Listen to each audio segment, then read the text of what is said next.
Hello and welcome to Armchair Opinion. I'm your host Chris, and it's been a real rocky road for New Mutants. How many delays can one release have? First it was delayed for Deadpool 2, then it was pushed back for Dark Phoenix Rising, and then Disney's purchase of Fox caused another delay, and then there was COVID-19. That's 2 years worth of delays.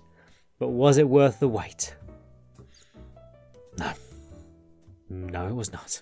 Directed by Josh Boone and starring Blue Hunt, Maisie Williams and Anya Taylor-Joy, New Mutants sees Danielle Moonstar, waking up in a facility chained to her bed.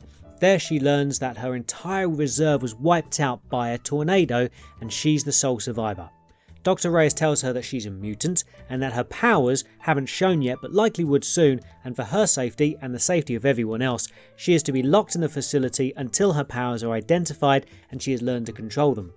Danielle Moonstar, along with 4 other New Mutants being held there, are then forced to confront their greatest fears as their past seems to be coming back to haunt them. There's a certain expectation with a movie about superpowers, and I knew nothing going into this movie. I wasn't familiar with the original comic book series, so I expected a movie about kids discovering the powers and then using them to fight for good or for bad.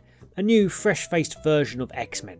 But this isn't a movie about that. In fact, I would go as far as to say that this movie falls into the category of preternatural horror, which just happens to be tied to mutant powers. Rather than action propelling the plot, this movie is a slow burn that focuses on these 5 characters and the fears that control them. And as the movie goes on and we learn more about these characters, the movie asks us to care about them. But if you're going to make the characters be the focus of the movie rather than the action or the plot, then you really have to make the characters complex and interesting. Here, everyone feels like generic adolescent archetype.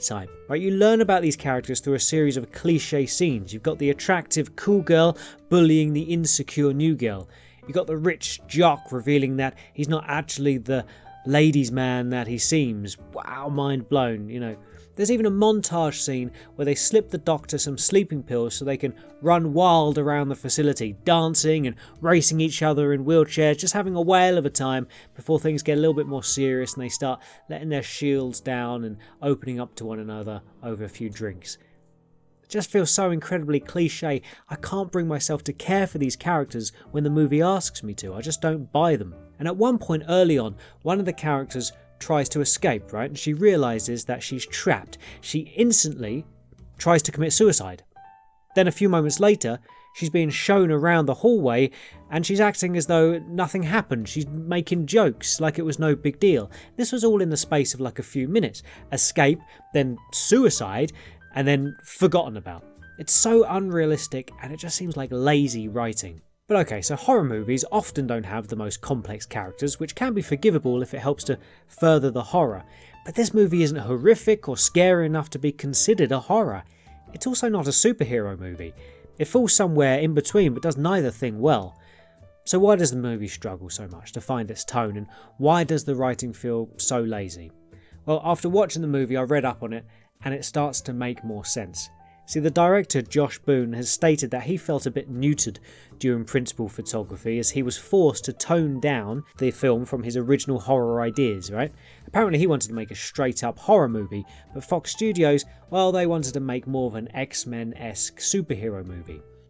But after the success of It, they cut together a trailer that showed the more scary elements of the movie, and this was really positively received. So the studio decided to go with Boone's original idea, do a straight up horror. Reshoots were ordered, and the delays that we had, remember, with Deadpool 2 and Dark Phoenix, that meant they would have time to do those reshoots. The idea being further the horror aspects and make the film more in line with Boone's original vision. But those reshoots, well, they proved pretty hard to schedule, and they hadn't been done by the time that Disney purchased Fox.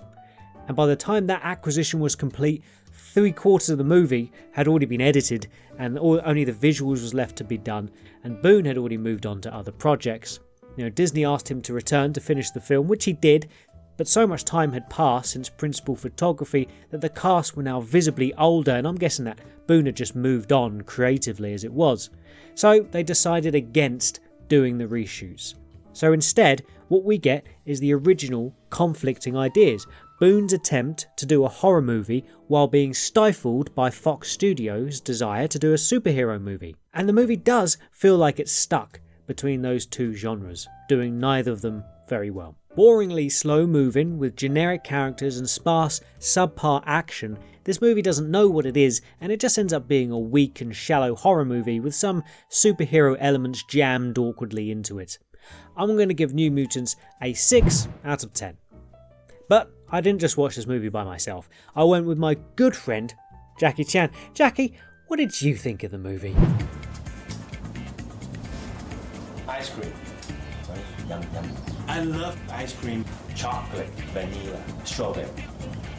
That's all. Most I like is ice cream. But after I ate ice cream today, jogging, more punching, more kicking. Let's go to eat some ice cream. Okay, Jackie. He's losing it, he really is. If you like the video, why don't you use your special mutant powers of granting validation and hit that like button to give me a little bit of validation. And if you want to see more of what I do, feel free to subscribe, and I hope to see you in the next one.